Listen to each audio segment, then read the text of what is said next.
All right, we're back, and the gesso has dried completely. You can see that there are still some areas that you can see through the color a little bit. You can add another layer and keep going. If you add another layer, I would suggest you do sand it a little bit. In a few areas, if the paint got a little bit thicker than other spots. Otherwise, though, we're going to go ahead and start adding the color for the background of our painting. And for the most part, it's going to cover up the rest of it. This has already given us a good base to start going. So our painting that we're going to make is the New Beginnings painting that I actually did in watercolor first for the cover of our new workbooks, New Beginnings.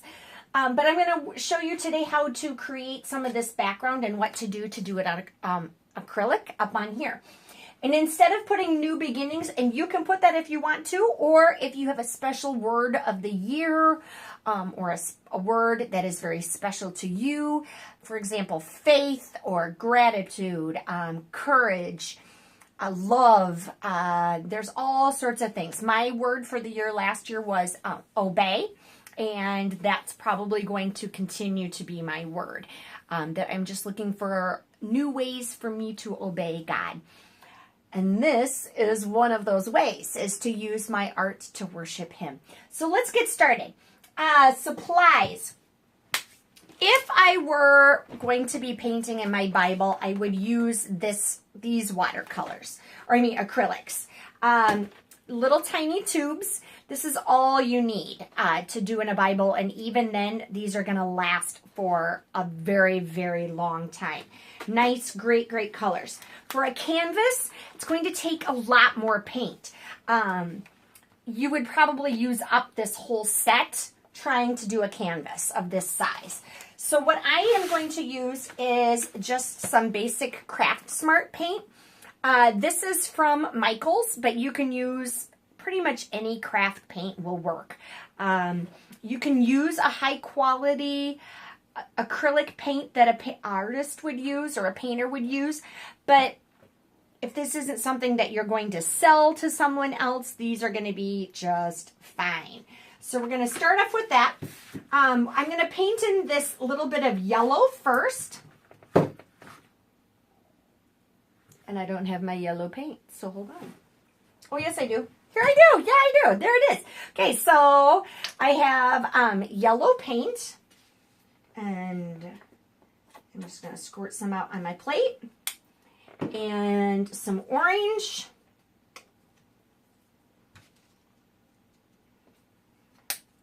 And some pink. And we're going to start there. For paint amounts, you can see about the size of those dollops that I made. That's a good start. You can always add more if you need to, but it's hard to put paint back in, and I'm a little bit of a Scrooge when it comes to wasting paint. So I'm going to start by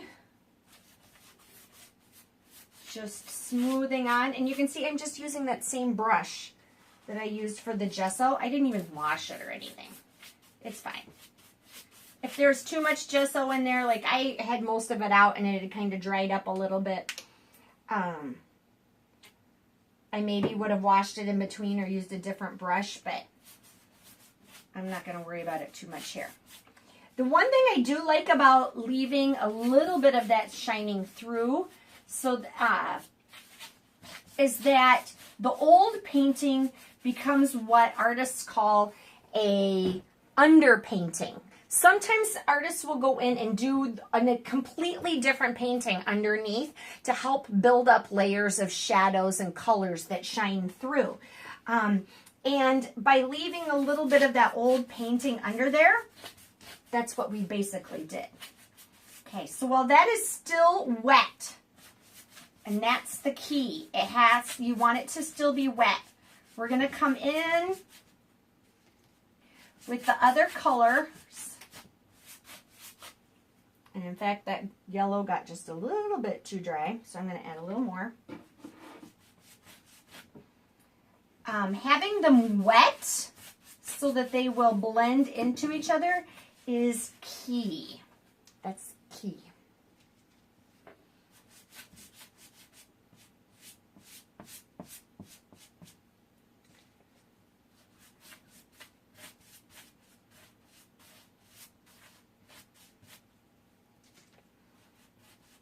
I'm just going to go back and forth, and I'm just very lightly touching the surface. This is another thing that I find that a lot of newbies do. They try to rub the surface. They're trying so hard to get that color on and where they go that they're pushing and using a lot of pressure. Painting is really more about having a feather light touch. You don't want to overpower the paint, and you don't want the paint to be in control of you.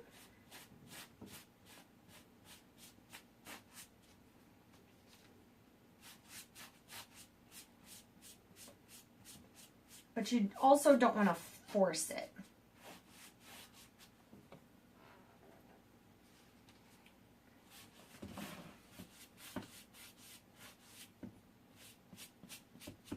And I'm just using the new beginnings painting that I did earlier as a guide. Trying to recreate that perfectly would be very, very difficult. It's not worth it. We're not looking for an exact copy. We're not computers. Why would we try and obsess over that? So I'm just making a new painting.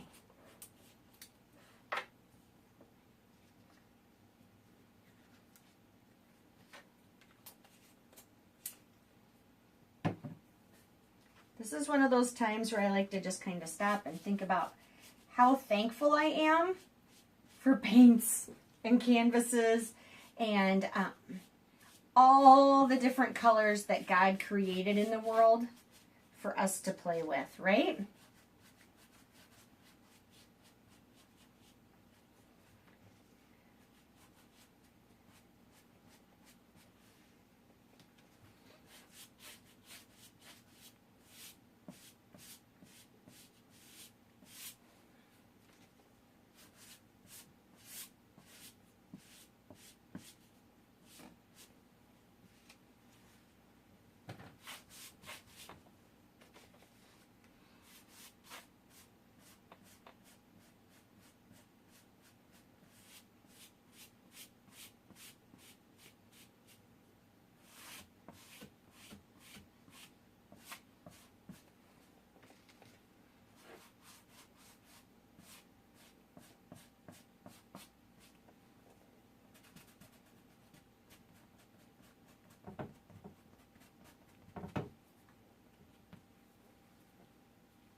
There's also products that you can buy that will help retard or slow down the drying of acrylic paints so that it gives you a little bit more time. Because like this yellow is dry, so now I need a little more yellow to be able to actually blend that orange in. And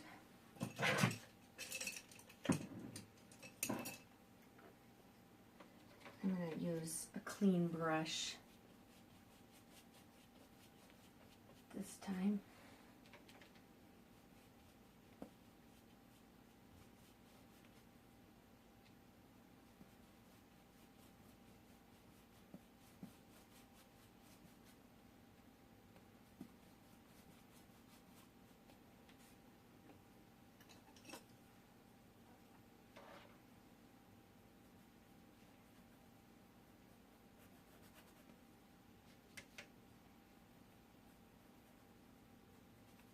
Remember to use a really light, feather light touch.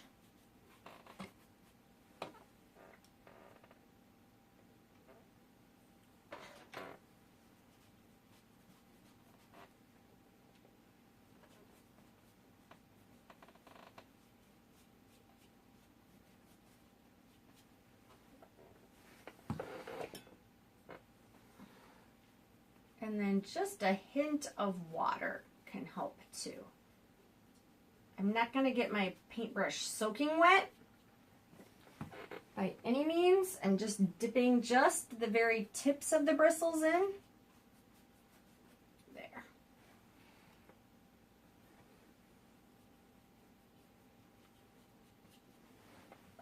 Ooh, it's kind of turning out pretty good, don't you think? All right.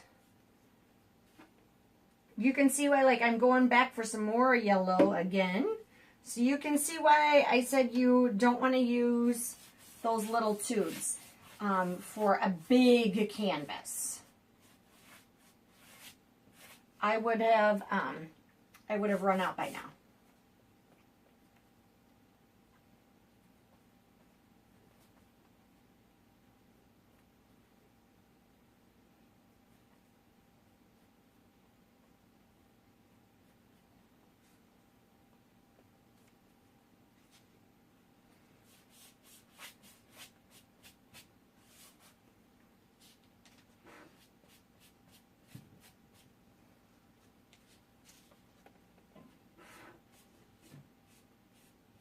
Another trick here is if I was coming from down, the pink was disappearing and I was losing it. So I'm going to come down into it, to the painting, to keep that pink from blending in too much.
right. I think I'm going to stop there. We'll let this dry and I'll come back and show you how to add the next layer.